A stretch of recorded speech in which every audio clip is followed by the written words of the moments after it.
Ahora sí, necesito solo preguntar si alguien de los que está aquí nos está visitando por primera vez. Levánteme la mano simplemente, o el que lo ha traído que me lo señale. Ok. Obviamente el frío a veces hace que lo que ustedes querían hacer, cualquier invitado lo haga, ¿no? Quedarse en casa y no está mal, no está nada mal. En base a lo que acabo de ver, me parece conveniente que veamos nosotros lo que el Evangelio esta semana nos entregó, que justamente no creo en las casualidades, más que nunca estoy convencido que nos va a conectar la buena noticia de Dios exacta y específicamente con lo que más tenemos que tener en cuenta este mes, que es el tema de la visión. Para aquellos que tomamos o tomaban nota, sabe que la tribu de este mes, que no se ve mucho allí, pero si alcanzan a leer, después pongan una letra más legible desde lejos. La tribu de este mes es la tribu de, muy bien, la tribu de Rubén. Esta semana vimos la semana que se fue, la parashá Koraj o Koraj, valga las dos formas de poner el acento. Y Koraj tiene presente en la rebelión unos líderes políticos muy conflictivos, tal cual la genealogía de esa tribu siempre fue. ¿Alguien me puede decir el nombre de esos líderes? Muy bien, más fuerte entonces. Decimos todos, 1, 2, 3, Natán y Abirán, descendientes de Reubén. Hay otro más, que gracias a su mujer no se prendió en la joda. On, ¿sí? También descendiente de esa tribu. Pero lo cierto es que esta tribu tiende a lo que este mes tiene, que es el odio infundado y por ende el resentimiento y como consecuencia lo que expliqué recién, la envidia, porque la forma de ver es complicada. ¿Por qué la tribu de Rubén es la de este mes? Porque Rubén habla de visión, ¿sí? En hebreo la palabra visión se dice reya. ¿Cómo se dice? Entonces, ¿cuál es el sentido que este mes hay que cuidar? La visión, especialmente porque en Génesis 29:32 se especifica desde nuestra madre Lea, quien era muy profética, eso la mayoría de sus hijos se van a destacar. Cuando nace el primogénito, recuerden que ella no tenía el amor propio de pareja, sino el amor de un compromiso asumido por un santo y justo. Entonces ella necesita irse apegando a ese varón para que pueda tener lo que sabía que desde ese varón venía, que era la simiente prometida a la mujer en Génesis 3:15. Y ella ahí en Génesis 29:32, cuando le pone el nombre Rubén es porque ella dice, el Eterno ha visto a su sierva, me ha mirado. Y ahí usa el verbo rayá, ¿sí? Y Tamuz está se enfoca mucho en este sentido, porque lo más importante no es la visión del físico, la visión física. No son lo que nuestros ojos y todo el sistema ocular captan. En realidad, por supuesto que como sentido es importante. Ya un filósofo muy conocido que influenció todo lo que es la cultura occidental, Aristóteles, decía que de todos los sentidos el primordial es el ojo y que nosotros, por favor no se distraiga, actuamos en función a eso, la información que nos llega por los sentidos y repito, primordialmente el ojo. Pero justamente por esto que dice Platón y que la ciencia y ustedes confirman desde la experiencia, tenemos que ir a algo que no es experiencia, es el ofrecimiento de una vivencia de cosas que no se pueden captar con los ojos físicos. Es decir, que a la hora de lo espiritual, los ojos físicos tienen que dejar de influenciarte. Por eso cuando veo tantos varones que se distraen cuando yo hablo, hay algunos que se justifican a veces en lo que de chiquito le programaron, bueno, vos no podés, no servís para estudiar. Entonces tienden debido a esa programación neurolingüística, a distraerse, a irse de las enseñanzas. Pero las enseñanzas hay que hacer dos cosas, escucharlas, no oírlas, escucharlas y además verlas. Cuando vos puedas escucharlas y verlas, te vas a dar cuenta que nunca te distraes por la hormiga que pasó cerca del pie de la hermana Paulina o por la mosca que justo se la sentó en la cabeza calva del hermano Tomasito. Te vas a dedicar a hacer que ese sentido espiritual, particularmente la visión, te prepare para el futuro. Yo sé que esto le está pegando a varios, pero yo necesito ir contra toda la programación que de chiquito te pusieron. Especialmente, seguramente, no solamente desde muy afuera de tu familia, maestra, médicos o quien haya dicho, no, este chico tiene tal problema, porque hoy también eso está, sino muy particularmente desde papá o mamá que creyeron ese diagnóstico. Nuestro diagnóstico hoy en los cielos es que somos hijos de Dios. Y ante un diagnóstico así, es porque somos examinados en que podemos captar las cosas espirituales siempre y cuando queramos captarlas. El tema no es poder, sino querer. Korach nos muestra que justamente lo que más se aprende es que en nuestras manos está la libertad de la decisión. Te pido que decidas ver, no mirar, ver. Mirar, cualquiera que tiene ojos perfectamente funcionando, como los míos, menos perfectos, pero que logran mirar, cualquiera que tiene esa acción. Pero hoy te invito a que durante todo este mes puedas ver. Por eso es que lo que quiero proponerte, y no creo en las casualidades, es lo que el Evangelio nos puso esta semana. Nacer ciego para la gloria de Dios. Y vamos a ir entonces a Juan capítulo 9.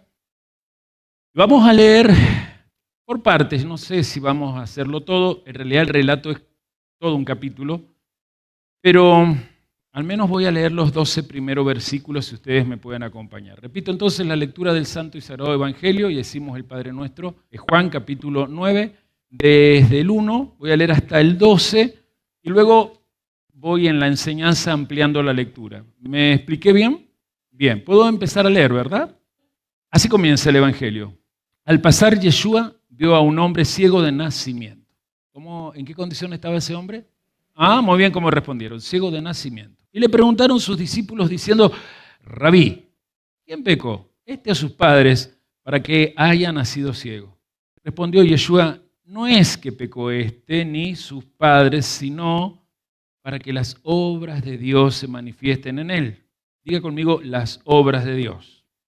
Y no repita esto, pero yo creo que ya se ha dado cuenta que desde otros capítulos, desde la multiplicación de los panes particularmente, se insiste en que los discípulos que leen este Evangelio quieran, ante todo juicio o prejuicio visual o sensorial, enfocarse primordialmente en hacer las obras de Dios.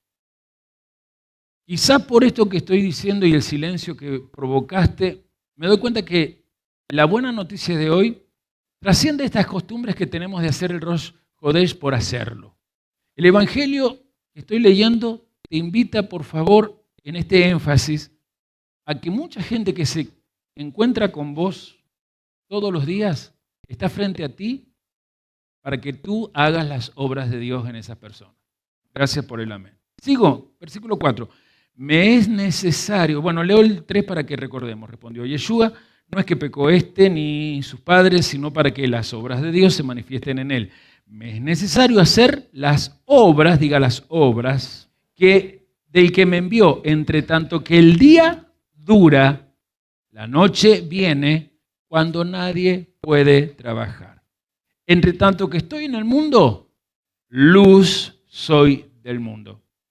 Dicho esto, escupió en tierra. ¿Qué hizo Yeshua? E hizo lodo con la saliva y untó con el lodo los ojos de aquel ciego. Y le dijo, ve a lavarte en el estanque de Siloé. Detrás de mí todo, estanque de Siloé. Que traducido es enviado. Por favor diga, enviado. Fue entonces y se lavó y regresó viendo. Entonces los vecinos y los que antes le habían visto que era ciego decían, ¿no es este el que se sentaba y mendigaba? Unos decían, él es, y otros, a él se parece. Él decía, yo soy. Y le dijeron, ¿cómo fueron abiertos los ojos? Respondió él y dijo, aquel hombre que se llama Yeshua hizo lodo, me untó los ojos y me dijo, ve al Siloé y lávate. Y fui y me lavé y recibí la vista. Entonces le dijeron, ¿dónde está él? Él dijo, no lo sé. Quiero comenzar por este inicio del Evangelio. Quiero recordarte algo que para mí es de suma importancia. Estamos ante el Evangelio de Juan, escrito desde el relato histórico que acabamos de leer, 70 años después. Te recuerdo que estaba escrito 70 años después de este hecho histórico, es decir, después de que Yeshua, además de esta historia, pasó meses después hacia lo que sería el ofrecimiento voluntario de su pasión, de su holocausto, de dar su vida, de estar 3 días y 3 noches en la tumba y de levantarse de entre los muertos. Yo digo amén porque es mi fe. Pero 70 años después, el Evangelio se está escribiendo con una intención. Diga, una intención. Cuando digo intención es que el que escribe tiene un objetivo para llegar a los que leen lo que escribe. Digo que tenemos que tener muy en cuenta que el Evangelio fue escrito con una intención del Juan que escribe. Esa intención significa que el que escribe necesita que los que van a leer lo que él escribe capten algo. ¿Por qué te digo esto? Porque a vos nunca te explicaron esto. A vos te leyeron el Evangelio y te hicieron desde una zaraza, es decir, un montón de palabras bonitas, reflexivas, a solo mirar la historia y de repente creer la historia porque está escrita acá y pensar que estaba Juan quizás anotando. A lo mejor sí, en la película de Chosen aparecen 2 discípulos anotando. Uno es Mateo, que va anotando todo, y en la última parte está ya Juan anotando todo. Entonces los dos van diciendo, ¿estás anotando esto? Sí, estoy anotando. Capaz que sí, pero también capaz que no. Es muy posible que no sea así como lo cuenta The Chosen. Muy posible que tanto Mateo se viera en la necesidad de escribir su evangelio años después, sin apunte alguno, sino recordando, investigando, juntando lo que algunos recordaban. Habían escritos chiquitos de recuerdos o de eventos y él lo fue juntando. Y posiblemente Juan también hizo lo mismo. Y la diferencia es que Mateo escribió su evangelio unos 20 o 30 años después que muere y resucita nuestro Señor, pero en cambio Juan lo hace 70 años después. Quiere decir que Juan persigue algo. Y ahora sí, por favor chicos, la diapositiva. Primero vamos a entender que si yo no entiendo cómo está compuesto un texto, nunca voy a captar qué quiere decir el escrito. Puedo captar la historia, ¿sí? Pero no voy a captar lo escrito. Así que lo más común, y esto es lo que yo elegí, es que el Evangelio de Juan se divide en 4 partes y las voy a ir diciendo rápido. Primero un prólogo, que ahí lo tienen, va del capítulo 1, verso 1 al verso 18. ¿Qué dice ese prólogo? Que Yeshua es la palabra creativa de Dios, ¿sí? Allí tienen las 3 expresiones. En el griego que escribe Juan. Juan escribe en griego, nunca escribió en hebreo porque ya en el siglo I, en el año 98 más o menos, o en el año 100, cuando él lo está escribiendo, las congregaciones estaban leyendo todo en griego y lo que influenciaba al mundo era el griego koiné. Entonces ese prólogo tiene allí la palabra logos, que Juan la ha tomado del Targum, porque en el Targum la primera traducción del hebreo a un idioma semítico es en arameo menra. Y tanto logos como menra traducen la palabra dabar. Es muy difícil llevarla a los otros idiomas, pero menra, que es arameo y pariente del hebreo, ayuda un poquito más porque significa una palabra creativa o el verbo creativo de Dios. Ese es el prólogo. Dice que este verbo, por lo tanto, si es de Dios, es preexistencial. Es creador y es Dios mismo encarnado para revelar a aquel Dios que se quiere manifestar desde su Keter como Padre. ¿Cuántos entienden lo que estoy diciendo? Lo segundo es que está el libro de las señales. Yo me parece que por eso se los mandé 4 en uno solo. Ah, ustedes lo van a ir ampliando. Perfecto. Perfecto cómo lo van a trabajar. Lo segundo es un libro, una parte del libro que se llama el libro de las señales. El capítulo 1 del 19 hasta el capítulo 12:50 no habla de milagros. Perdón que les repite, los canse con eso, pero es que necesito que se desprogramen de lo que nos enseñaron. No habla de milagros, nunca sale la palabra milagros, sino que sale la palabra signos. Diga conmigo, signos, pero no cante como yo, porque parezco Soda Stereo. Signos, ¿sí? Signos. Pero con esta canción de Soda Stereo capaz que algunos entiendan. No hay milagros, sino que hay signos, señales, diga señales. No tienen que ver con milagros, tiene que ver con cosas que solo podía hacer el Mashiach prometido por Dios el día que viniera a la tierra. ¿Alcanzó a notar eso?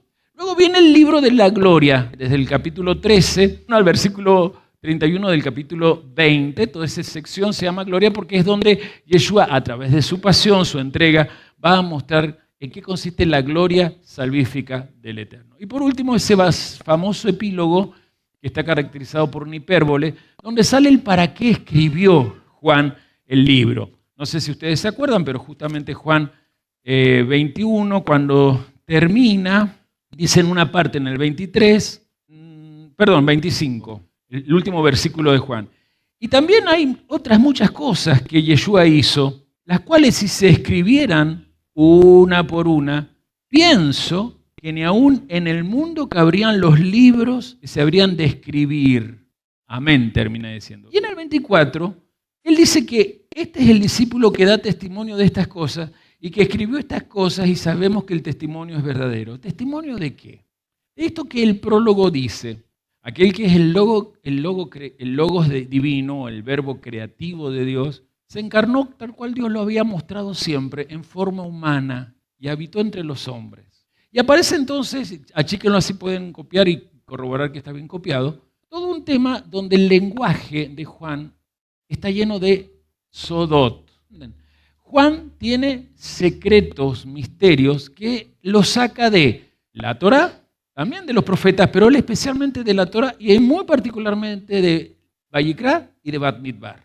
Porque Juan estaba relacionado con la casa de Aarón o la casa de sacerdotes. Había un parentesco allí. Un día les voy a explicar cómo era el parentesco de Jesús con la casa de Aarón, en la tribu de Leví, y con la casa de Judá. Vamos, por eso es que va a tener derecho, esta mañana, a tener un cetro, que es el de Aarón, pero ser considerado como rey en el sentido de ser descendiente del linaje de David. ¿Puedo seguir?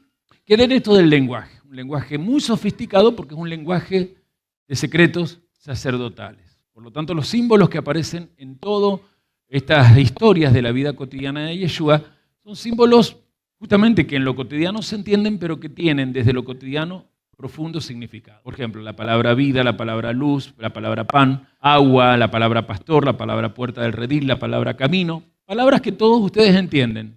Pregunto si captan lo que digo.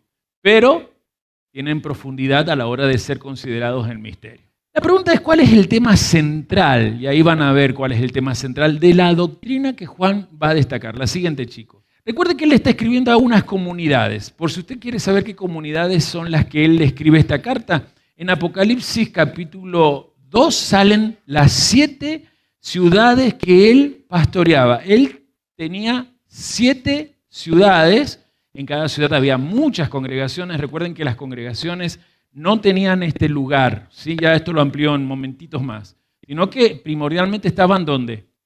Por las casas, ¿sí? Y según dice Hechos 15, los sábados ¿dónde aprendían Torah? En la sinagoga. Atención con lo que usted acaba de decir porque ahora lo voy a ampliar. El tema central de la doctrina de Juan es la vida, diga la vida, pero la vida en propósito. Ahí está. La vida en plenitud, ¿sí? Si habla de la vida, va a hablar de Yeshua como la fuente de la vida. Para él, este es el tema del Evangelio. En esto no coincide con Mateo, o con Marcos, o con Lucas. Quiero saber si se entiende. Para Juan, en Yeshua, el Hijo de Dios, se encuentra lo más importante de la fe. Atención, Él es el Hijo del Hombre. En la doctrina de Juan no se quiere mostrar a Yeshua como el Hijo de Dios, que a vos te lo metió el catolicismo, Roma, las iglesias evangélicas ignorantes, ¿sí o no? Juan quiere mostrar que ese tal Hijo de Dios, lo importante a la hora de creer en la obra salvífica del Eterno es que Él es el Hijo del Hombre prometido para reunir todo el cielo con la tierra. Y entonces los creyentes que participen por la emuná en esto, son herederos de la vida del Eterno, es decir, de la calidad del Eterno en su interior para ser coronados en el mundo venidero con la gloria del Eterno. No sé si vas entendiendo. La vida eterna es para ti aquí y ahora, si es que crees que Yeshua es el Hijo del Hombre. Esto cambia mucho lo que venías creyendo. Ponías el énfasis en Yeshua, Hijo de Dios. Pero Juan nos dice, cuidado. Para hacer las obras de Dios, el énfasis debe estar en que creas que Yeshua es el Hijo del Hombre. Entonces viene entre tantos signos esto, la curación del ciego de nacimiento, ¿en qué día? El sábado. Este es el sexto signo, diga, el sexto signo. O la sexta señal, anótelo, porque en esta señal Yeshua se va a identificar como la luz, que aparece en Génesis capítulo 1, verso 3, la luz del mundo. Él se identifica aquí como el que cuando todo estaba siendo ordenado y creado después del caos, Él empieza a poner los 6 días creativos. Por eso hay 2 verbos que siempre están en el Evangelio y que usted hoy tiene que tener en cuenta. Ver y creer. Diga conmigo, ver y creer. En todo el Evangelio, y especialmente en esta sexta señal, están relacionados justamente con ese signo. A la luz del mundo nunca la vas a poder ver con tu sensorialidad. Tenés que ejercer tu fe para que la luz del mundo sea vista por ti mismo en tu interior mismo. Y el mensaje que tiene aquí especialmente es que a veces los más eruditos de la Torá, diga los eruditos, suelen ser los más ciegos a la hora de la manifestación del Mesías. La gente más racional suele ser la más peligrosa porque no aprende a mirar el obrar de Yeshua en el momento en que el Eterno necesita que Yeshua por medio de ellos realice las obras que Él vino a hacer. Aquí tenemos un discapacitado en este relato. Desde el nacimiento es un invidente, un ciego. Sin embargo, se encuentra con Yeshua y se convierte en un iluminado. Es verdad, desde el milagro por milagro en sí, la vista física le fue vuelta. Pero en realidad lo fuerte de esto es que él va a recibir, por sobre todo, iluminación. Nosotros sabemos lo que dice Juan, ¿no? Yeshua es el Mesías. Mesías que Israel había esperado por siglos. Ese Mesías largamente esperado es el que iba a lograr hacer una alianza renovada, no una nueva alianza que destruía a las otras, sino una alianza, un pacto renovado para que el espíritu de los judíos o de los israelitas, para decirlo bien correcto, alcanzara la plenitud de conciencia de quiénes eran y para qué estaban. En pocas palabras, cualquiera que tiene conciencia de Israel sabe que está aquí para hacer las obras de Dios. Gracias por el amén. Y el apóstol Pablo habla de esto. Cuando él escribe a las comunidades que él pastorea, que es la comunidad de Roma, en realidad no la pastorea él se prepara para viajar a Roma, porque desde Roma quiere llegar a España, pero él no va a alcanzar este último objetivo. Hay unas cartas de Pablo que no están en el canon, no tienen por qué estar, que son cartas de Pablo con Séneca, un filósofo de mucha influencia en el Imperio Romano, especialmente en 2 emperadores, Calígula y Nerón, que son emperadores que activaron las persecuciones dentro de Roma a los que eran judíos. Cuando digo judíos, estaban también los del camino. Recuerde que la gente que seguía a Yeshua eran consideradas dentro de qué cultura. Muy bien, diga la cultura judía. Hablaba de Pablo, Romanos 10:4, anótelo y se lo leo. Romanos 10:4.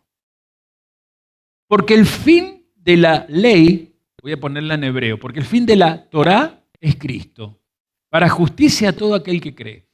Este versículo lo usan todos los cristianos dogmáticos para decir que la Torá se acabó cuando vino Cristo. Pero ahí la palabra fin tiene que ver con telos, porque la plenitud a donde la Torá apuntaba era el Mesías. Porque la Torá es eterna, ¿sí? Pero ¿a dónde apunta en su revelación? A que conozcamos a Dios como qué. ¿En qué características? La Torá muestra que Dios es justo. Gracias por decir amén, porque estoy mirando a ver si dice amén al menos. La Torá muestra que Dios es justo. Por la Torá yo sé qué es la justicia. Pero si Dios es justo hay un problema. ¿Qué muestra además la Torá? Si Dios es justo, polaridad contraria, mano levantada me va a ayudar. Si Dios es justo, nosotros somos injustos. Nosotros somos injustos. Eso significa ser pecador. No le atinamos, no le acertamos. Le vivimos escapando al propósito, a la plenitud. Entonces, no podemos acercarnos a Dios, porque lo injusto está impuro, porque lo que no vive en plenitud no puede ir a aquel que tiene vida y vida en abundancia. Entonces, ¿qué se necesita conocer de Dios desde su justicia? ¿Qué piensa usted de un juez justo? ¿Qué es lo más lindo de un juez justo? Eso se llama murmullo, no entendí nada de lo que dijo. ¿Qué es lo más lindo? A ver, Carlos. No, su acción, ¿cuál sería la más linda? Perdonar. Fíjense que no hace falta mucha erudición. Digan todos, perdonar. Es decir, ver que el que es justo tiene algo que es amor. Que comprende que el injusto no necesita tanto juicio desde un prejuicio, sino un amor ante el hecho de que el injusto se reconoce como tal y merece una oportunidad de ser perdonados. Por eso es que Pablo escribe esto. No es que la ley se acabó, querida gente que está en la televisión o en el canal, ya no sé, en el stream. No es que la ley se acabó porque vino Cristo. Ese pastor te está engañando, pero a vos te gusta seguir. Y acá hay gente que no le hablan a sus hijos. No, pero mi hijo se congrega en la iglesia del pastor Chaparrito, del pastor Altito, del pastor Berreta. Pero son gente que le ha engañado. Tiene que salvar a su hijo. Pero si va a la iglesia, lo importante es que se congregue. Adorando al sol, les pregunto a los papás que reúnen a sus hijos los días domingos. ¿Se congregan adorando al sol? ¿Están felices que sus hijos adoren al sol?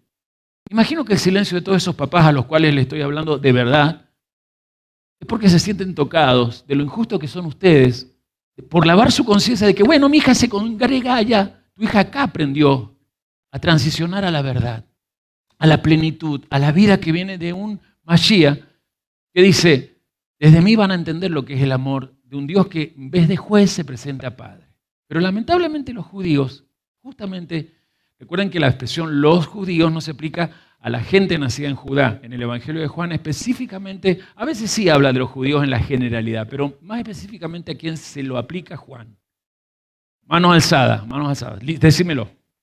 A los líderes de las sinagogas, a los líderes que manejaban la Torá, a los eruditos, ¿quiénes serían? Especialmente fariseos y escribas, muy bien.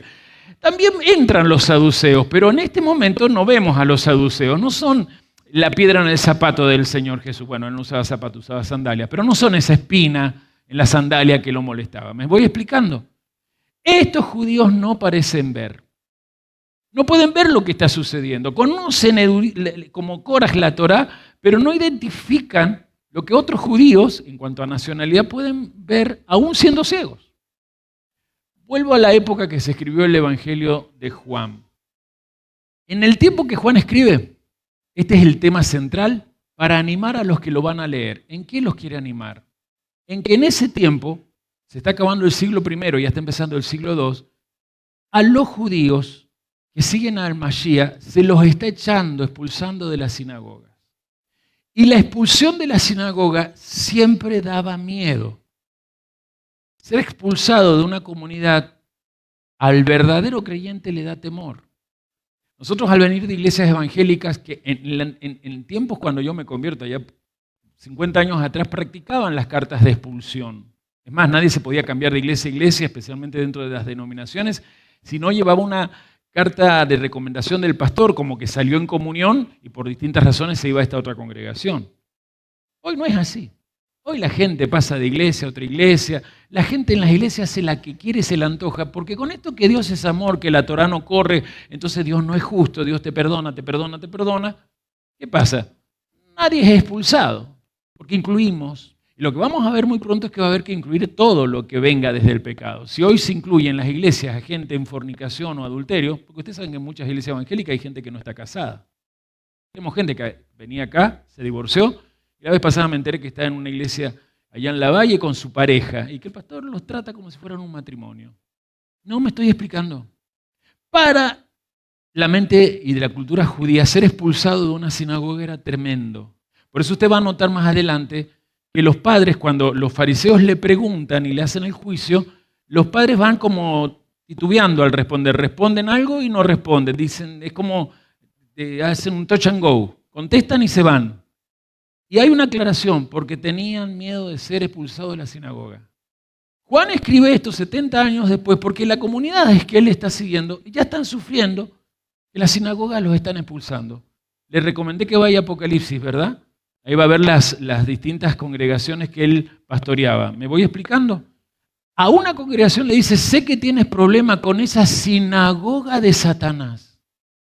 ¿Por qué? ¿Porque estaba el diablo ahí? No, porque estaba la oposición, la adversidad desde la sinagoga. Es más, en la época de Juan y luego en el siglo I, los romanos perseguían a los judíos del camino porque los judíos fariseos o del rabinato los iban y los denunciaban como gente que practicaba el canibalismo o que se incentivaba a las orgías. Todo eso se lo denunciaba a los romanos, que eran especialistas en todas estas cosas que digo. Y por eso se los perseguía. Los propios judíos, con odio infundado, hacían que las congregaciones, que los santos que creían en el Mashiach ya no fueran considerados de Israel, al menos en sus sinagogas. No sé si van siguiendo lo que explico. Juan ya está advirtiendo lo que en el siglo I comienza a pasar. Se empieza a separar el movimiento de Yeshua, que pertenece a la cultura. El movimiento de Yeshua está dentro del judaísmo, pero se empieza a separar, porque el propio judaísmo tiene gente que en forma adversa los van echando. Entonces él tiene que dar aliento. Y dice el versículo 1, al pasar Yeshua vio un hombre ciego de nacimiento. Al pasar Yeshua por allí, ese hombre en aflicción, en ceguera congénita. Enfermedad bastante común en aquellos tiempos. En estos tiempos hemos tenido, conocido en seminario de vida, gente que ha vivido el seminario desde ser ciegos desde el nacer. Ahora, vamos a tratar de mirar para los judíos que están con Jesús, para los judíos que están viendo esta señal, ¿qué significa ser ciego en la mente de Israel? Y lo primero que quiero decirles es que en la Tanaj, o lo que es Antiguo Testamento para los que son nuevos, además de considerar la ceguera como algo físico que se sufría justamente por faltas de visiones, tenemos muchos pasajes que vamos a ver, también se la consideraba como algo metafórico o como una analogía. ¿Por qué? Porque en los textos de la Tanaj, además de la ceguera física, se tomaba la ceguera física como un ejemplo de la ceguera espiritual. Y especialmente, y muy particularmente en los profetas, y muy específicamente en el profeta Isaías, aparecía promesas de que en el tiempo final, cuando el Mashiach apareciera, la ceguera espiritual caería. Miren, les digo fácil y rápido algunas cosas. Se tomaba metafóricamente la ceguera.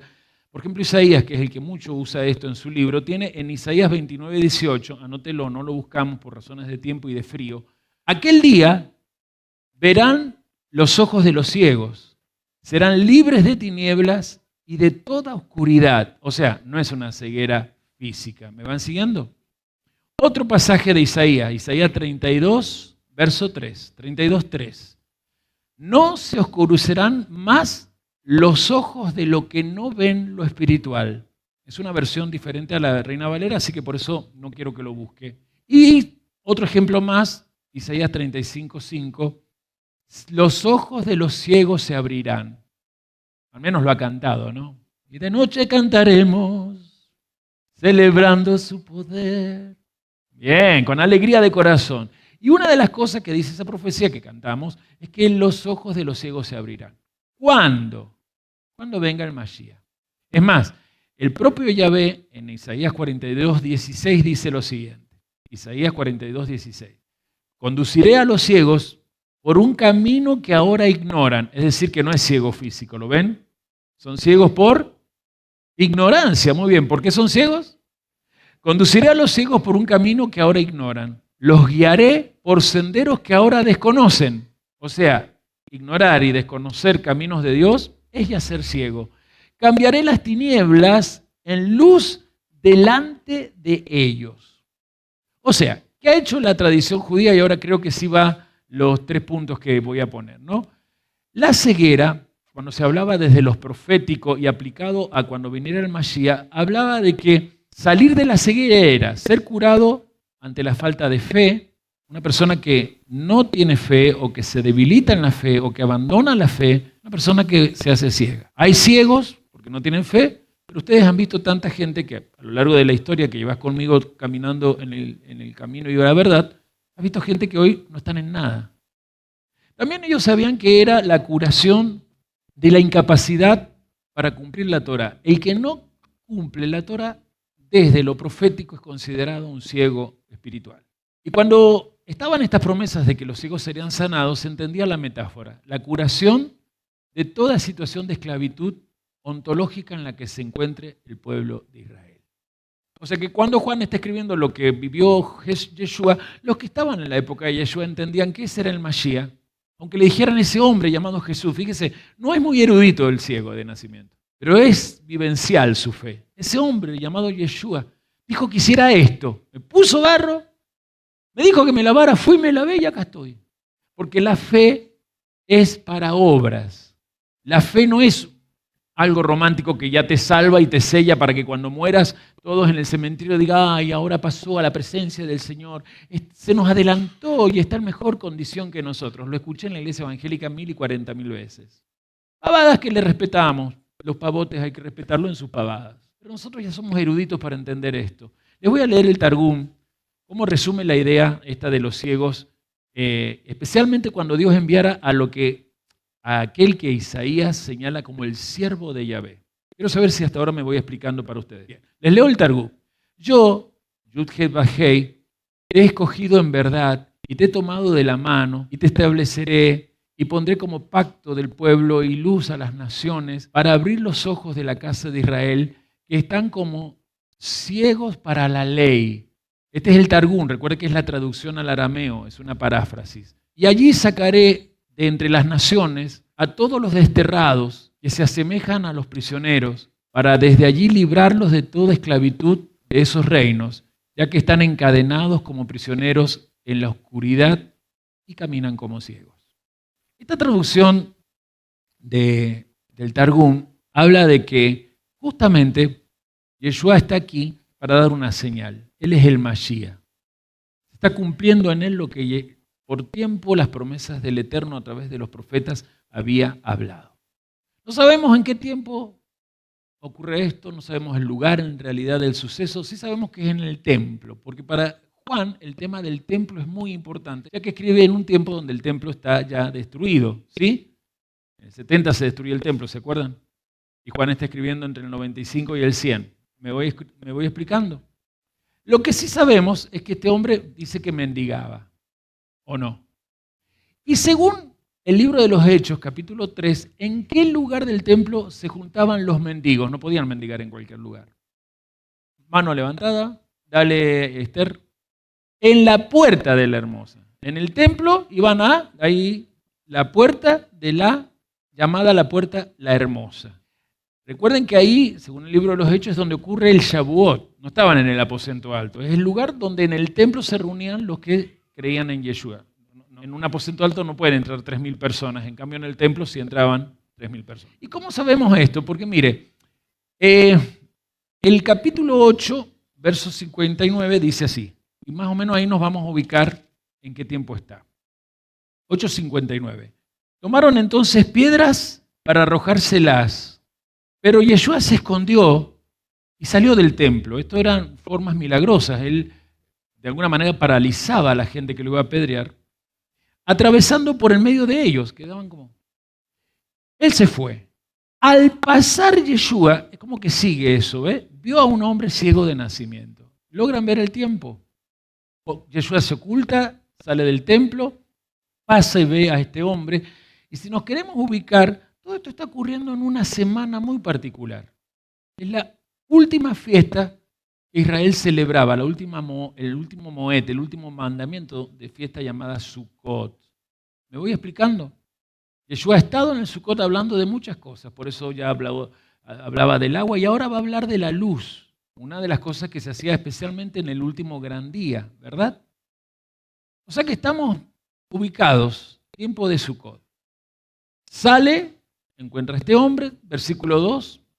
Esta versión dice, y le preguntaron sus discípulos diciendo, Rabí, ¿quién pecó? ¿Este hombre o sus padres para que él naciera ciego? La pregunta que hacen los discípulos a causa de la ceguera muestra algo bastante feo. No les importa la situación del hombre, están despreocupados de esa situación que ese ser humano está pasando. Ellos tienen una malévola curiosidad en esta pregunta. Ellos quieren investigar, de acuerdo a lo que han aprendido desde las sinagogas, desde algunos maestros, cuál es el origen de esa ceguera, el origen pecaminoso de esa enfermedad. Y van a Yeshua disfrazados de piedad y le presentan su inquietud. Sí, los 12 todavía no han cambiado, no tienen el Espíritu Santo, tienen solo la presencia del Maestro. Esa apariencia de piedad viene de esta pregunta, ¿quién pecó para que este hombre naciera ciego? Era un orden teológico en su cabeza, ¿por qué? Ahí les voy a explicar. Muchos judíos en aquel tiempo daban por supuesto que toda enfermedad era consecuencia de algún tipo de pecado. Así que, de esa forma, por ejemplo, en esa época, hace un siglo que Israel, ante los exilios, se estaba especializando desde el siglo I antes de Cristo y toda esta época que está el maestro vivo, en el estudio del libro de Job o Job. Antes no le habían dado mucha importancia, un libro que escribió Moisés, pero ahora sí por el hecho de que con los exilios, más el tema de los griegos y la historia de los macabeos, siempre tenían que estar sufriendo y la gran pregunta era ¿por qué sufren los justos? Pero en esta época de Yeshua se estaba torciendo la enseñanza del libro de Job porque se aplicaba lo que los amigos de Job decían. O sea, encontraban en el libro de Job la parte negativa del libro de Job como una explicación de una verdad que se necesitaba. ¿Qué decían los amigos de Job? No sé si recuerdan. Y si te ha pasado esto, confesá el pecado, hermano. Lo estoy parafraseando.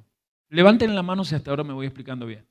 Entonces, en la mente de ellos estaba esto, equivocados obviamente, pero además sobre ellos estaba la tradición de los hombres, porque de moda estaba agregar al libro de Job lo que decían libros escritos en el siglo I antes de Cristo, que hoy usted lo conoce como libros deuterocanónicos, lo encuentra en las Biblias católicas. El libro Sabiduría de Salomón, Eclesiástico, Tobías, insinuaban que justamente, primero, por ejemplo, el libro de Sabiduría insinúa que las almas humanas son preexistenciales. Eso ha quedado en el judaísmo. Los fariseos lo habían tomado y eso ha quedado en el judaísmo. No sé quiénes son por ahí de investigar, pero bueno, algunos que son a veces de investigar saben que los judíos dicen que nuestra alma, antes de decidir quién iba a ser nuestro padre y nuestra madre, fue consultada. Si elegía a sus papás, estaba seguro que iba a conocer la Torá. ¿Han leído cosas así? Bueno, los que dicen no, los felicito porque no se marean. Porque los que aman los judíos creen que eso es Torá. Y es totalmente influencia neoplatónica. Porque los libros deuterocanónicos se escribieron en las comunidades de judíos griegos, influenciados mucho por la filosofía que había renacido en aquel entonces, que era lo neoplatónico. Y entre tantas cosas, por ejemplo, el libro de Sabiduría tiene un versículo que dice: antes de nacer yo quería ser un niño que iba a hacer el bien, pero me tocó por mis padres nacer en un cuerpo enfermo. Versículo diabólico. ¿Pero por qué digo diabólico? Está lleno de mentiras. Recuerde que diabolos es mentiroso, engañador. Y desde acá ellos se agarraban. ¿Quién pecó para estar ciego? ¿Los padres de él? Porque es verdad. El propio Decálogo 25, ¿no dice Yahvé, yo besito la maldad de los padres? Deuteronomio 5 vuelve a decirlo cuando está el Decálogo, ¿no? Pero hay que saberlo interpretar. Porque en la misma Torá, Deuteronomio 24, 16, dice: no haré que los hijos paguen la culpa de sus padres. Deuteronomio 24, 16 deja bien claro: el que yo visite la iniquidad no significa que los hijos estén pagando la culpa del pecado que le permitió a esa iniquidad seguir pasando. Un día tenemos que volver a ver esto. Pero hay un profeta muy especial que dice: los hijos no tienen por qué pagar la culpa de los padres. Porque esto ya venía desde la época de Ezequiel. Había un refrán que resumía esta teología equivocada que decía: los padres comieron hijos, escúchenme, los padres comieron higos y a los hijos les salieron, dentera, que sería la pudrición, la caries, ¿sí? Era un refrán que decía: le pasó esto porque los padres pecaron. Eso está muy activo en este tiempo. O sea, miren, antes del exilio ya andaban en eso. Vuelven de Babilonia con muchas cosas babilónicas, muchas cosas. Algunos que están acá y que veo que por ahí leen lo que no hay que leer. Por ejemplo, creer que antes de Eva existió una esposa llamada Lilith y que después hizo una demonia. Todas esas cosas estúpidas las tenían aún en los fariseos. Especialmente las comunidades que estaban afuera de Israel, las sinagogas de influencia griega. Por eso es que los de Israel, a los judíos griegos siempre los miraban en menos, porque estaban como mixturados con lo pagano. Pero volvamos a lo nuestro. Los discípulos de Yeshua están influenciados por todas estas teorías de hermenéutica o interpretación diabólica, que suponían que, por ejemplo, la ceguera de este varón era parte de un castigo divino que venía por el pecado de los padres. Pero miren, yo les voy a poner algo que escribí, que creo que es como yo se lo planteaba. Sabemos que detrás de toda aflicción o defecto físico existe un pecado, es como él lo pensaba, ¿no? Generalmente ese pecado deriva del problema, de ese pecado deriva el problema que se padece en el cuerpo. Pero ¿cómo puede ser así si la persona ha nacido con un defecto? En ese caso, no puede haber traído sobre sí el defecto por medio de su mala conducta, ¿verdad? Más bien es castigado entonces por el pecado de sus padres. Pero si ese es el caso, ¿es justo Dios con esto? Pero no. Dicen los maestros que hay otra posibilidad. Que la persona haya nacido con un defecto puede deberse a la causa de que él está en esa desgracia porque cometió pecado mientras estaba en el vientre de la madre. O sea, estaban tan confundidos. ¿Qué le importaba el ciego? Por favor, aclarame qué es este limatete que tenemos con las interpretaciones de los fariseos. Los discípulos sopesan esto, las dos posibilidades, o pecó él o pecó sus padres. Si pecó él, pero él nació así, quiere decir que lo hizo en el vientre de la madre, o influenciado por esos libros que les digo, Sabiduría de Salomón, Eclesiástico, cuando estaba antes del vientre de la madre, quizás ya hizo algo malo y le tocó este cuerpo. Cosas así. Rabí, ¿quién pecó? ¿Este hombre o su padre para que naciera ciego? La forma de preguntar se basa en esto. Ellos suponen que el niño ha sido castigado, o este hombre desde niño fue castigado por los pecados de los padres, o, como dije, o por pecados de él. Vuelvo a decir, teoría sacada de los libros apócrifos, ¿sí? O deuterocanónicos, ¿sí? Ahora, van a ver una diapositiva porque la siguiente. Esto es lo que quizás ellos no entendían. A ver si es lo que quiero. Esperen que yo me fije en lo mío. No sé si les mandé la diapositiva. Sí, la siguiente, esa que viene ahora. La que viene, esa déjenla, me olvidé de explicarla y no importa. Esta sí. Les voy a poner 3 puntos rápido. Si puede anote, si no mira la transmisión, después toma lo que es. Lo que sí se sabía desde las Escrituras es que las aflicciones físicas podían deberse a 3 causales. Repito. Las aflicciones físicas pueden deberse a 3 causales. Una es segura, el pecado de Adán Harrison. La caída del hombre hace que el cuerpo tienda a la muerte física, y cuando digo muerte física hablo de las enfermedades, que son muertes ontológicas. ¿Sí? Todos hemos pecado, eso ya lo sabemos por el propio Pablo, ahí tienen textos, y delante de Dios somos culpables, lo hablábamos recién, ¿verdad? Romanos 5, 12 al 21, ese concepto judío está en un fariseo de fariseos, educado a los pies de Gamaliel, Pablo, y al estar en los escritos mesiánicos confirma que es así. Y eso podríamos compararlo, ahí dice, ese CF es compare, ¿sí? Significa, no me acuerdo cómo es el término técnico en sí, CF punto es, compare por favor con Génesis 3, 17 al 19, Romanos 8, 20 al 23, 1 Corintios 15, 21 y 22 y Efesios 2, 3. Bien, la otra situación escritural sobre las aflicciones físicas es que existen los pecados de los padres en esto que la diapositiva anterior tenía. La tendencia a la iniquidad, al repetir, digamos, el mal que la iniquidad les hizo hacer a los padres. Y ahí hay varios textos que si quieren lo pueden, se los digo rápido. Éxodo 18.2, Éxodo 25, Éxodo 34.7. Números, que lo estamos estudiando, 14, 18. Deuteronomio 5.9. Deuteronomio 28:32, Jeremías 31:29. Y la tercera razón por las aflicciones físicas era los pecados personales. Según Deuteronomio 28:15 al 68 es lo más seguro. Es la primera razón en sí. La 1 y la 2 en realidad dan pie a la que más es segura de que existan algunas enfermedades por causa del descuido o el error de una persona. Que no significa que sean castigos de Dios siempre. Recuerden que en toda enfermedad hay una luz para sacar. Y ahí tiene Deuteronomio 28:15 al 68. Jeremías habla de esto también en el capítulo 31:30 y Ezequiel 18:4. Si hubiese gente nueva, usted se salva de todo esto, pero como no hay nuevos, por culpa suya que no los trajo, me parece muy bueno que usted estudie esto. Me parece interesante que usted vea el Evangelio de Juan con otra óptica, que se desprograme de esa forma barata, ignorante, infantiloide que le pusieron los pastores, porque ni siquiera los curas, en su homilía, yo he escuchado homilías de Juan con esto, y los curas tienen una altura mejor que lo que he escuchado de los pastores evangélicos en YouTube. Pero no quiero hablar de ellos, sino hablar de lo que Yeshua va a hacer. Entonces quiero ir buscando el final porque hay una respuesta de Yeshua, ¿no? Y lo leemos. Ya lo leímos recién, nos volvemos a conectar. Respondió Yeshua, no es que pecó ni sus padres, sino para que las obras de Dios se manifiesten en él. Me es necesario hacer las obras del que me envió, entre tanto que el día dura, la noche viene, cuando nadie puede trabajar. Entre tanto que estoy en el mundo, luz soy del mundo. Esa es la respuesta que da Dios. Yeshua, como hijo del hombre, en el nombre del Dios que ha hablado en distintos pasajes de la Tanaj. Siempre, repito, se presupone que la causa 1, la caída del hombre, condiciona las otras dos causas, eso es seguro. O sea, no podemos evitar la gran verdad. Cayó Adán Harrison, cayó la humanidad. ¿Quién entiende eso? Dígame, muy bien. Entonces, las otras dos causas pueden ser, pero no son necesarias. Por eso la respuesta de Yeshua la vamos a dividir en 3 partes. Le voy a decir 3 miembros. En la primera parte, Yeshua va a negar absolutamente la relación que existe en la idea de enfermedad y pecado. Versículo 3 lo dice así. O sea, el origen del mal físico no debe ser la pregunta teológica que te tenga tildado en la vida.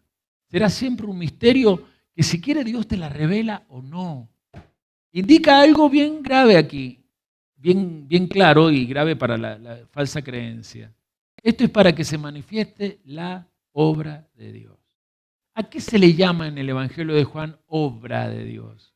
A la acción salvífica que el Eterno hace para, en vez de manifestarse como Dios justo, la Torá lo manifiesta así, sino que ese Dios justo quiere ser un Dios Padre, a través de las obras que Yeshua como Mashiach hace con sus palabras y sus acciones. Es decir, Yeshua dice, cuando yo estoy realizando las obras que estoy llevando a cabo es porque antes he estado unido con mi Padre. Juan dice mucho esto, ¿o no?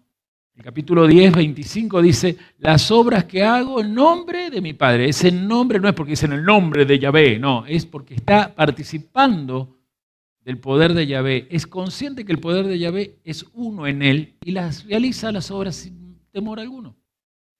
En Juan 14, 10, ¿se acuerdan? Las palabras que yo os hablo, no las hablo por mi propia cuenta, sino que el Padre que mora en mí, Él hace las obras. O sea, que en la curación del ciego se quiere ver una sola cosa. Yeshua y Juan quieren que veamos una sola cosa. Miren la obra salvífica de Dios. No estén pensando tanto teológicamente por qué está pasando esto. Sepan de que la obra salvífica de Dios es para que lo que está pasando te obligue a regresar al Eterno. Porque tienes el poder sobrenatural de poder regresar y cambiar la circunstancia que estás viviendo. Ahora, el segundo miembro de la respuesta que da Yeshua tiene que ver con Yeshua completamente al lado de la relación que tiene el tema de enfermedad y pecado, para centrarse más bien en no la causa, sino la obra que hay que hacer. Versículo 4 dice, me es necesario hacer las obras. Atención con eso, porque Juan está escribiendo acerca de lo que dijo Yeshua, pero en la época de Juan, donde las comunidades están con miedo porque los están expulsando de las sinagogas, ellos van los Shabbat a estudiar en la sinagoga a Moisés y no los dejaban entrar. Primero empezaron con los que eran gentiles, no los dejaban entrar. No, pero somos del camino, no. Y luego siguieron con los que eran judíos plenos. Entonces Juan dice, no se asusten porque estamos aquí para cumplir nuestro deber. Cuando dice la voluntad del Padre, el griego que sale escrito ahí es dei, diga conmigo dei. Y tiene que ver con un deber de hacerlo sí o sí. ¿Y dónde lo notamos en la respuesta? En eso del día. Mientras dura el día antes que llegue la noche, hay que trabajar. O sea, no estén pensando en nada que los tilde y los frene en su misión. A la comunidad que él escribe, no se asusten porque los echan de las sinagogas. Piensen que hay que hacer, mientras tenemos vida humana, la obra que el Padre mandó a hacer a nuestra cabeza. Y nosotros estamos en Cristo y tenemos que hacer la obra de aquel que cuando fue enviado hizo la obra de Dios como Padre. Dei da la idea de realizar una obra para la cual fuiste enviado. Eso es vida plena. Hoy pregunté si había alguien nuevo. Nadie levantó la mano. Es verdad. La excusa de muchos que ustedes invitan hoy es el tremendo frío que Mendoza está pasando. Pero ¿qué tal si hoy no hiciera este frío? Y en vez de alguien poner la excusa del frío, hubieran muchos alguienes que no están acá porque ninguno de ustedes los invitó. Y no estoy hablando de invitarlos acá primero, porque con esto ya se asustan al ver tantos símbolos que no entienden. Estoy hablando de invitarlos a tu sala, a tu comedor, a tu cocina, a hablar en un café, o en tu taller, detenerte, o en tu comercio, y decirle, veo que necesitas vida plena. De ahí pasarlo al grupo UVA. Y de tarde o temprano del grupo UVA pasarlo a lo que vemos acá, con el tema del estanque de Siloé, pasarlo al bautismo. Volvamos con estas 3 partes de la respuesta. La tercera y última parte de la respuesta, como yo le llamo el último miembro. Yeshua va a usar otra metáfora, la metáfora de la luz. Entonces quiere explicar que la obra que él debe realizar, entre tanto que estoy en esta vida, en el mundo, yo estoy llamado a ser luz del mundo. O sea, mi conciencia es revelar que yo he nacido con un propósito. En mi caso soy la luz infinita, vengo de la luz infinita, pero todos venimos de la luz infinita. Lo que tenemos que dar es vida. Pero para dar vida hay que salir de la ignorancia teológica, de ser eduritos de la palabra. ¿Se están yendo o están acá? Terminemos un poquito esto. ¿Qué está haciendo Yeshua? Cambia el marco de referencia. Insiste que ellos están equivocados en el paradigma mental. Ellos no están viendo a un hombre necesitado, están en por qué le pasa esto. Están pensando en el Dios que está ajustando cuentas con él o con los padres. Y Yeshua dice, no estén especulando si este merece o no la buena noticia. Hagan la obra a la cual nacieron, para la cual nacieron. Y no para la cual naciste desde el vientre de tu madre, para la cual naciste de nuevo. Recuerden lo que dije, el Evangelio de Juan está escrito en un nivel de secretos, diga Sot. Y los eventos del Evangelio suceden, son históricos, pero están ordenados no tanto para que tengamos en cuenta la historia, sino para que tengamos en cuenta el mensaje. ¿Qué hizo Yeshua? Versículos 6 y 7, realizó un signo. Dicho esto, escupió en tierra e hizo todo lodo con la saliva y untó con el lodo los ojos del ciego y le dijo, ve a lavarte en el estanque de Siloé, que traducido es enviado. Fue entonces y se lavó y regresó, ¿cómo? Regresó viendo. Escupió en tierra, hizo barro, ungió con ese barro hecho con su saliva los ojos. Tenemos algo parecido en el relato de Marcos capítulo 7, de también él hace barro, o mejor dicho no hace barro, le escupe. ¿Se acuerdan que le escupe a un ciego? Ese no es de nacimiento, le escupe y el ciego ve.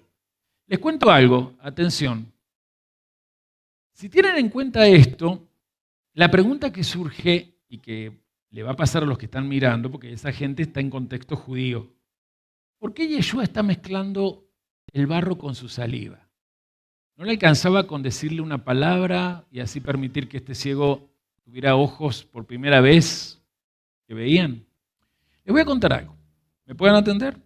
Estaba muy difundida la creencia de que por la saliva de un ser humano, especialmente escriban después, por la saliva de un ser humano que es primogénito, se podía dar fuerza y hasta provocar poderes milagrosos, como por ejemplo curaciones o por ejemplo exorcismos. Si usted va al libro de Hechos, hay unos exorcistas, no me acuerdo hijos de quién eran, pero que, ¿qué? Exeba, gracias. No me acordaba bien el nombre. Que están tratando de sacarle un demonio a una persona. Bueno, una de las cosas que usaban tanto esos exorcistas como muchos exorcistas que venían de los fariseos era escupir a la persona hasta que el demonio saliera. O hacer algo con... En The Chosen creo que Nicodemo, cuando está por sacar los demonios a María Magdalena, hace algo con su saliva. Bueno, les leo algo que está en el Talmud y ahora van a entender. ¿Les parece bien esto? Talmud, Baba Batra 12b. Existe una tradición entre nosotros según la cual la saliva del primogénito es siempre tendiente al poder curativo. Por eso el maestro dijo, no sé qué maestro porque la cita completa, vayan a ver a mi hijo Shihad, ya que él es mi primogénito y sabemos ya que su saliva es muy curativa. Era muy notorio en nuestras costumbres que la saliva curara, especialmente si venía del primogénito de un padre. Se cierra la cita del Talmud. Entonces yo me voy a ir al Salmo 89, versículo 26, verso 26 al 28. Salmo 89, 26 al 28. ¿Puedo leer? Él me llamará mi padre. Perdón, él me llamará, mi padre eres tú, mi Elohim, la roca de mi salvación. Yo también lo nombraré mi primogénito, el más excelso de los reyes de la tierra. Para siempre lo guardaré. Le guardaré mi misericordia, mi pacto con él siempre será firme.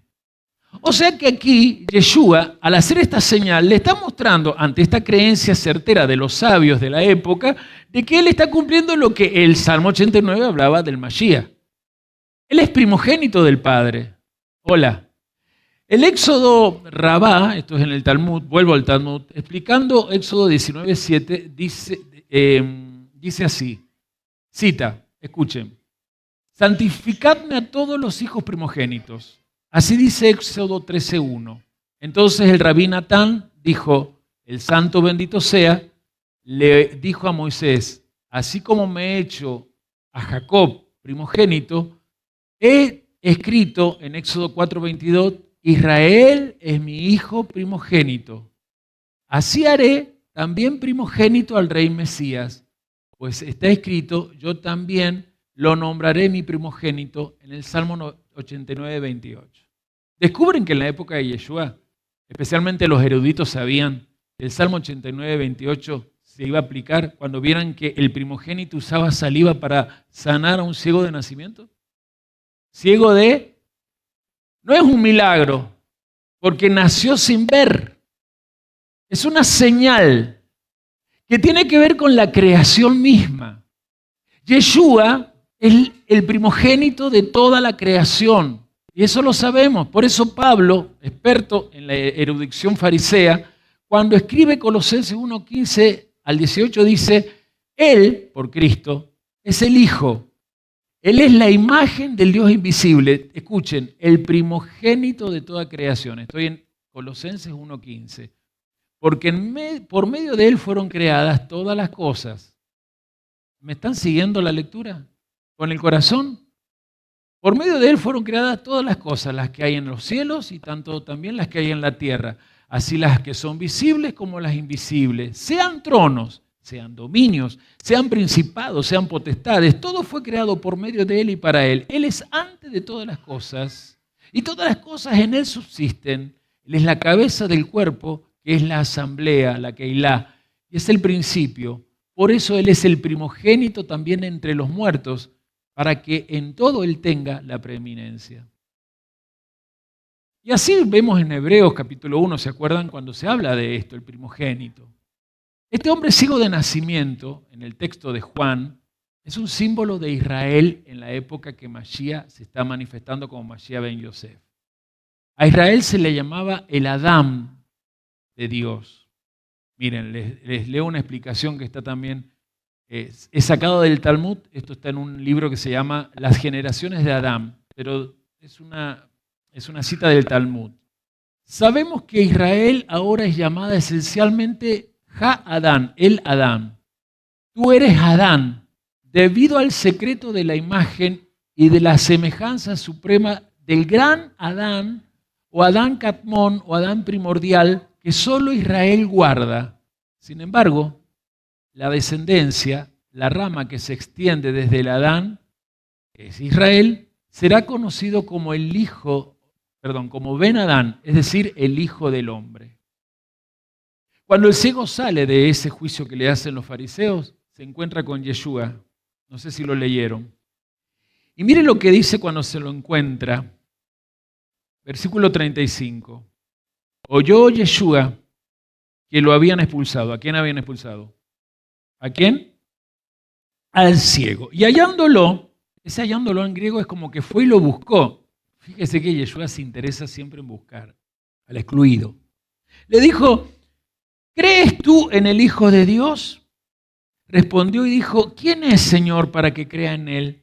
Le dijo Jesús, pues le has visto y el que habla contigo, Él es. Y él dijo, creo, Señor, y lo adoró. Dijo Jesús, para juicio he venido yo a este mundo, para que los que no ven, vean, y los que ven sean cegados.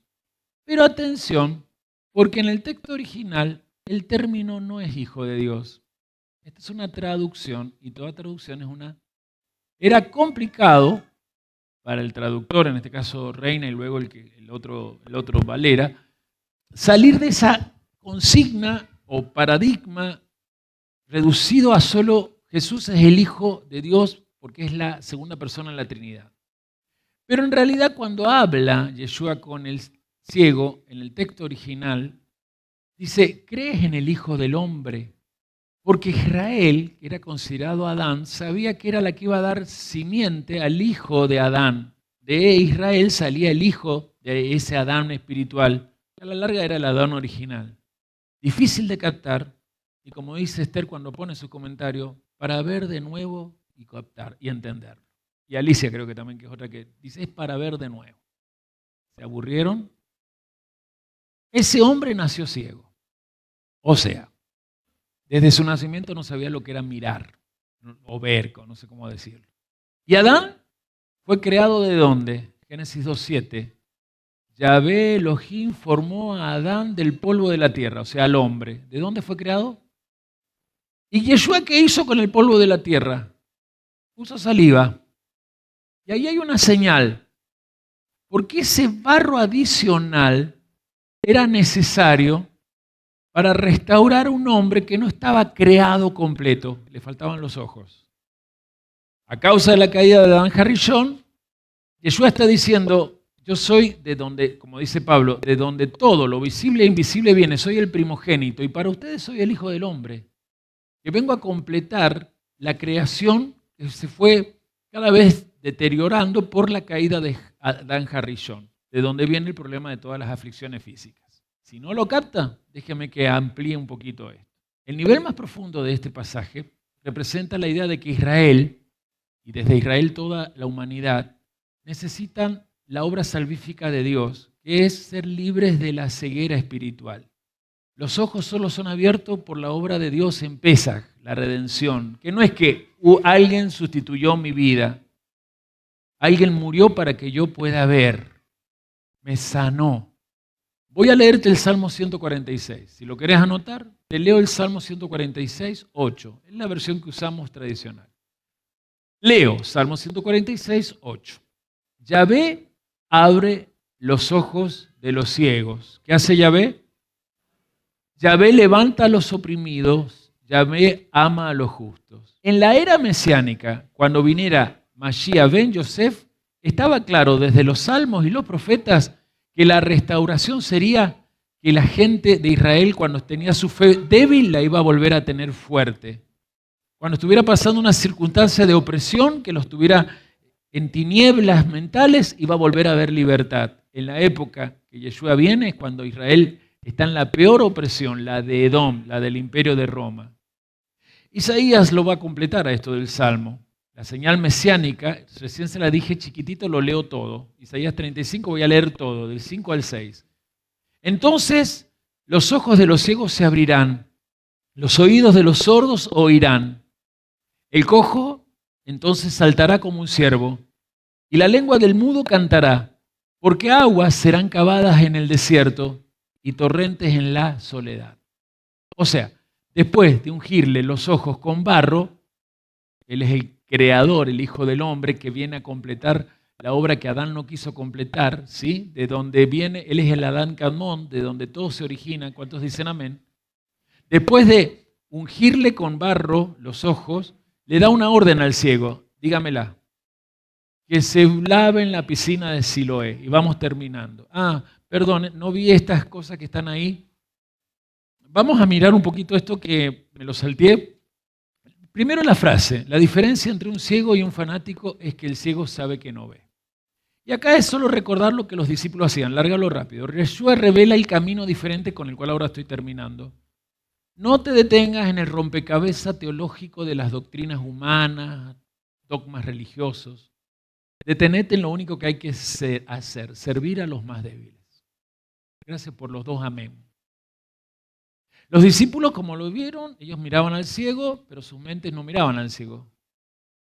Estaban en un problema teológico. Ellos hicieron preguntas teológicas en vez de aliviar la situación de ese hombre. Ni siquiera le podían dar limosna. Y ahí viene algo, es una exclamación. ¿Cuántas oportunidades de hacer el bien perdemos en nuestro paso por este mundo? Entonces es muy conveniente, y quiero que salteen la diapositiva 9, que tengamos en cuenta, vamos a la 10 directamente, sáquenla y van a la 10. Ya van a poner la frase, pero yo les voy a leer algo que dijo Charles Spurgeon, que es ese señor, un famoso evangelista del siglo XIX, con esto que Yeshua revela. Me pareció interesante esta frase, lárgala. Es nuestra tarea no especular, sino realizar actos de misericordia y amor según el tono del Evangelio. Seamos entonces menos inquisitivos y más prácticos. Invirtamos menos tiempo en resolver tonterías doctrinales e invirtamos más tiempo en llevar el pan de vida a las multitudes hambrientas. Quiero que busquemos el final tal cual quizás no se da en todo lo que podríamos ver, pero vean este nombre del estanque de Siloé. ¿Por qué? La siguiente diapositiva pónganla. Porque la verdadera felicidad está primero en reconocer que Yeshua es la luz, el que viene a tus tinieblas interiores a desaparecerla, para que no seas un ciego espiritual. El Mesías no se sujeta a teologías. Conocer a Yeshua no tiene que ver con doctrinas, con erudición en los dogmas humanos. El Mesías se sujeta a aquellos seres humanos que se dejan guiar al regreso, que se dejan guiar para regresar, que se dejan guiar para regresar y sujetarse a una sola cosa, el diseño del propósito eterno de Dios para el cual cada ser humano ha nacido.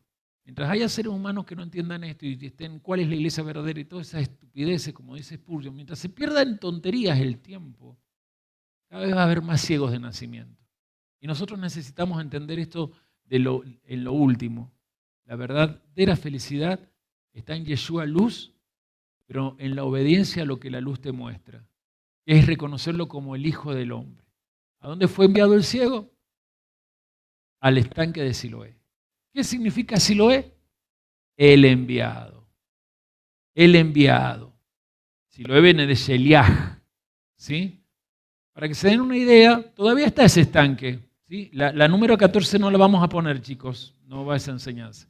Pero para que se den una idea, ese es, ¿qué sería? Una ilustración de cómo era en la época de Jesús el estanque de Siloé. Para los que no lo sepan, vayan a la historia. Pero justamente es un estanque que lo creó uno de los reyes más importantes, una piscina que se acumulaba agua para los momentos de sequía, cuando no había lluvia, pero particularmente cuando eran sitiados. Por eso es que, por ejemplo, cuando Nabucodonosor sitia, tardó 2 años y medio en lograr penetrar Jerusalén porque tenían agua y tenían alimentos para 2 años y medio gracias a este tanque que venía desde una fuente y Ezequías cavó todo un túnel que hoy si vamos a Israel, porque vamos a ir, lo vamos a poder ver. La historia es interesante, pero recuerden que esto se está haciendo en una época, en una de las Moadim. ¿Cuál era? Sukkot. ¿Se acuerdan cuándo era la costumbre en la época de Sukkot? Cada mañana se celebraba el rito de la libación de agua para que hubiera lluvia, ¿se acuerdan? Los sacerdotes, los levitas, tomaban jarras de oro, ¿sí? Bajaban del templo hasta esa piscina, que es Siloé, y luego subían cantando y tiraban esa agua sobre el altar. Y de paso, el altar se purificaba, iba saliendo toda la sangre que de tantos sacrificios había quedado en el mismo Sukkot. Recuerden que sacrificaban y preparaban el altar para el nuevo ciclo festivo que vendría después. Ahora, ¿qué está diciendo Yeshua acá? Que Él es el verdadero doctor. Porque lo que está resultando asombroso acá y que está escandalizando, por decirlo así, a todos, es que este ciego por primera vez ve. Era una enfermedad incurable, estaba esta cuestión que los tildaba en decir esto es pecado de él, pecado de los padres, ¿no? Pero va y se lava. La palabra griega es anablepo. Dice el ciego, habiéndome lavado, dice. ¿Se acuerdan cuando cuenta? Habiéndome lavado, tal cual se lo ordenó. Esa palabra, diga lavado, es anablepo, eso es el griego, que significa, miren, recuperar la vista, volver a ver, pero me interesa más este significado. Lograr mirar hacia arriba, levantar la visión. Con esto último creo que te estás dando cuenta, el que fue curado de la vista, lo grande no es en esa señal de que por primera vez ve, sino que él, ante el hecho que por primera vez ve, antes de ver físicamente, en el paso que hace desde que le unge con barro hecho con saliva, hasta que va a la pileta, el hombre ya por dentro está teniendo visión celestial. ¿No lo captan? Ese hombre que se llama Yeshua, él sabe que Yeshua es salvación. Es el Adán, el Hijo del Hombre, y me trae salvación. No me pregunten más. Con esto me alcanza y sobra. A lo mejor vos a los amigos tuyos no lo has logrado ganar al nuevo nacimiento porque no le has permitido levantar la vista. ¿Le querés explicar por qué guardás Shabbat? ¿Le querés explicar que son las fiestas de Dios? ¿Le querés explicar que en la iglesia evangélica adoran al sol? Tenés tantas cosas tontas que te tildan, no tontas por la doctrina de Dios y la revelación no va a ser tonta. Tonta es la actitud, la metodología. Medio coraje, una metodología No permite que los otros entren a tu sacerdocio.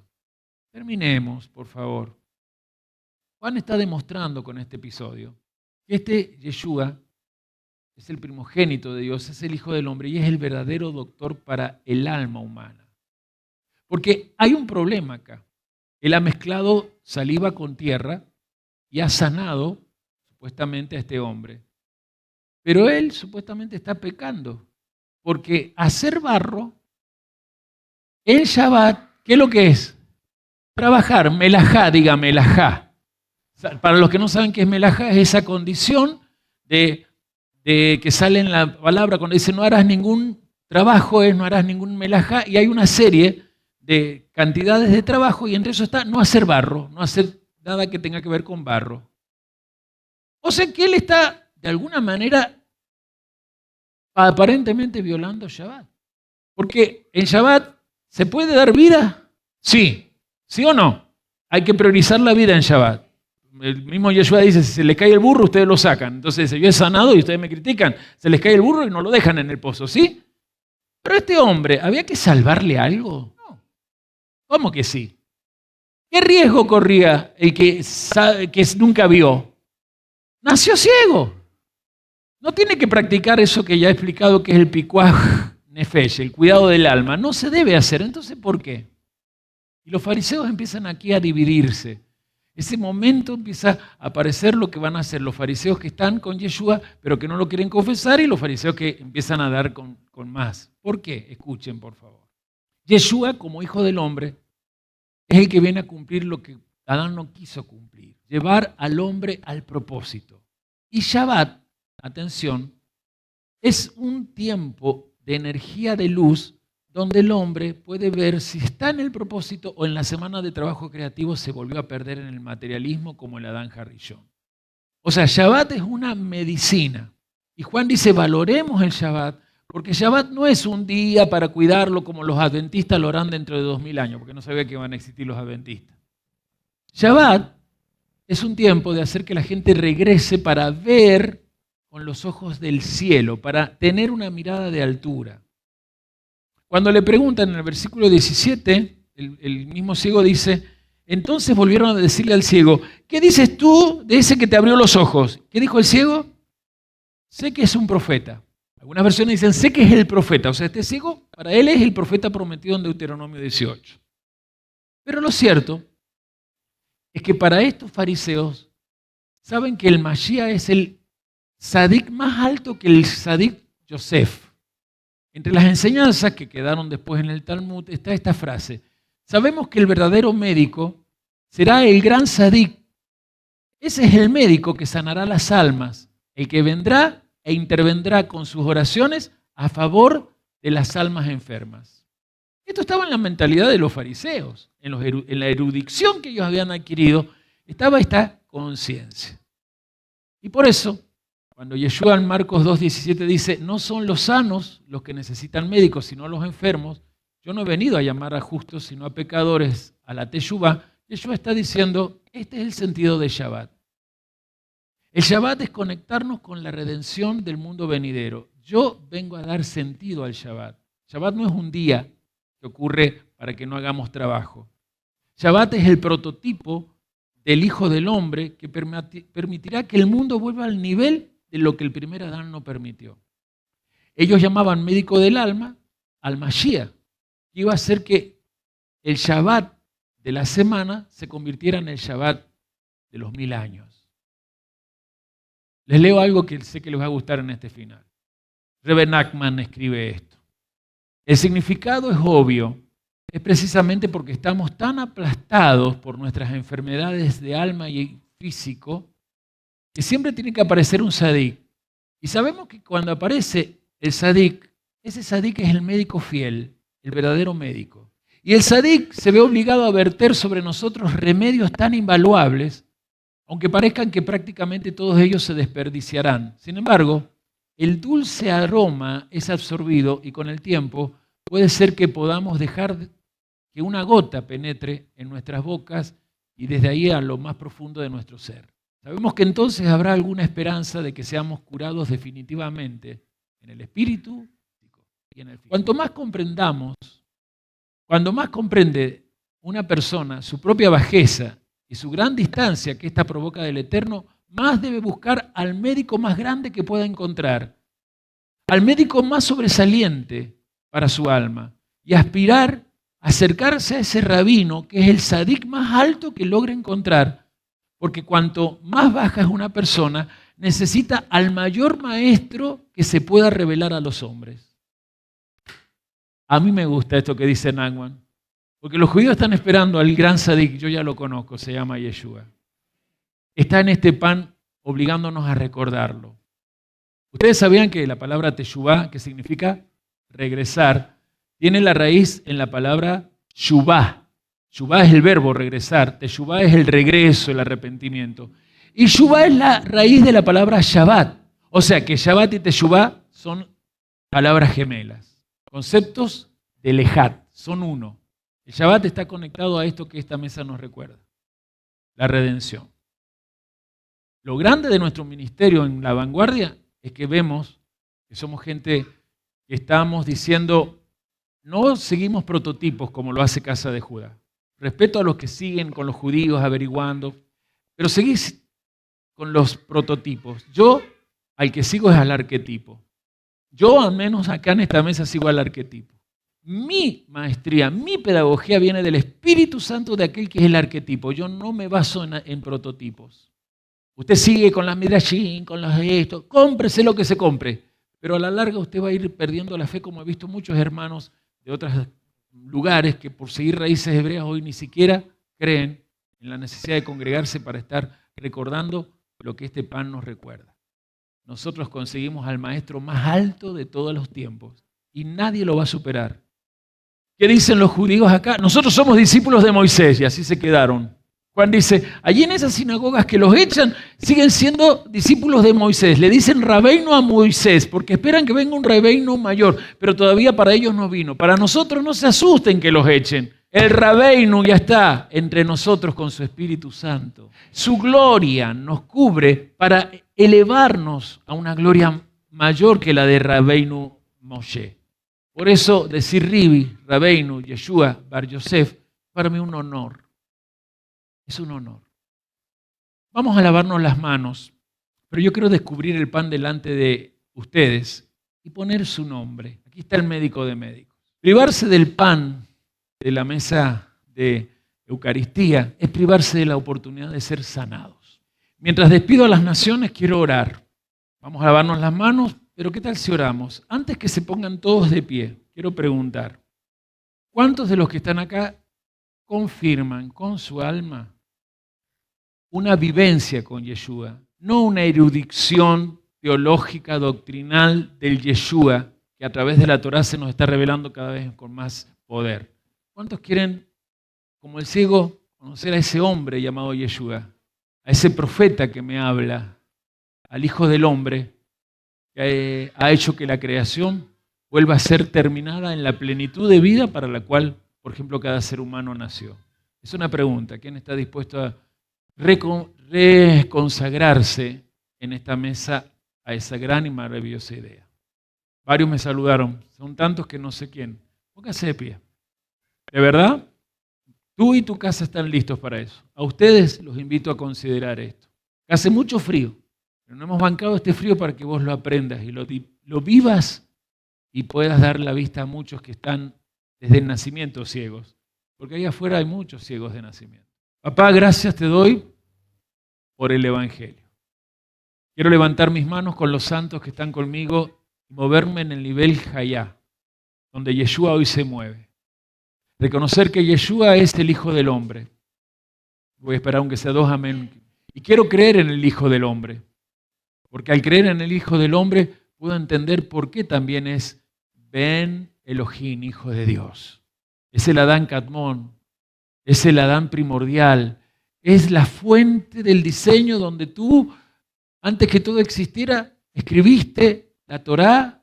En él, la Torá escrita fue el diseño para que los cielos invisibles y los cielos visibles aparecieran. Hoy con mis manos alzadas te pido que puedas hacer una nueva creación de mí, de mi esposa y del hijo que habita en mi casa. Te pido, si algún jefe de familia me está emulando en la oración, que hagas obra creativa. Lo que tienes que terminar, hazlo. Escupe con tu saliva el polvo de nuestra alma y vuélvenos a mirar con fe. Basta, Señor, de caparazones babilónicas, dogmáticas. Renunciamos a estar tildados en preguntas eruditas que lo único que hacen es ponernos vendas y enceguecer. Que los grupos UVA se vuelvan lugares de sanación a los que han nacido ciegos y que por el nuevo nacimiento llegarán al bautismo, al Siloé, al enviado, porque Yeshua es para nosotros el Siloé de aquel que le decimos papá. Creo en el Hijo del Hombre, obedezco al Hijo del Hombre y me sumerjo por medio de este pan y este vino en el recuerdo de que pasé por aguas para comprometerme a no volver atrás. Gracias, Señor, por esto, en Yeshua Mashiach.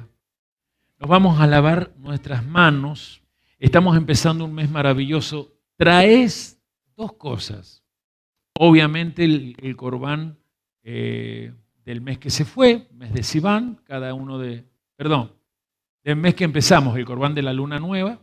Y traes el macer si tenés que traer hoy día tu diezmo. Hoy levanto el poder del éxito para Javier en Lima, que ha mandado sus macerot y sus corbanot. Con manos levantadas yo digo, silencio por favor, bendito eres tú, Yahvé, Papá nuestro, que nos has dado la Torá a los profetas y a los escritos, para que leyendo y creyendo en el Mashiach, como dice la Tanaj, sintamos que Yeshua hace que de nuestro interior corran ríos de agua viva. Me lavo las manos en el compromiso de poder, como hijo primogénito, darle la vista a tantos que han nacido ciegos, y declaro que muchos de esos ciegos que están conectados a este streaming están empezando a ver lo que no se veía. Por ustedes y para ustedes, gracias. Nosotros seguimos en la mesa, pero los esperamos en el próximo Shabbat a las 6:30 de Argentina. Shalom, y lo mejor de la semana.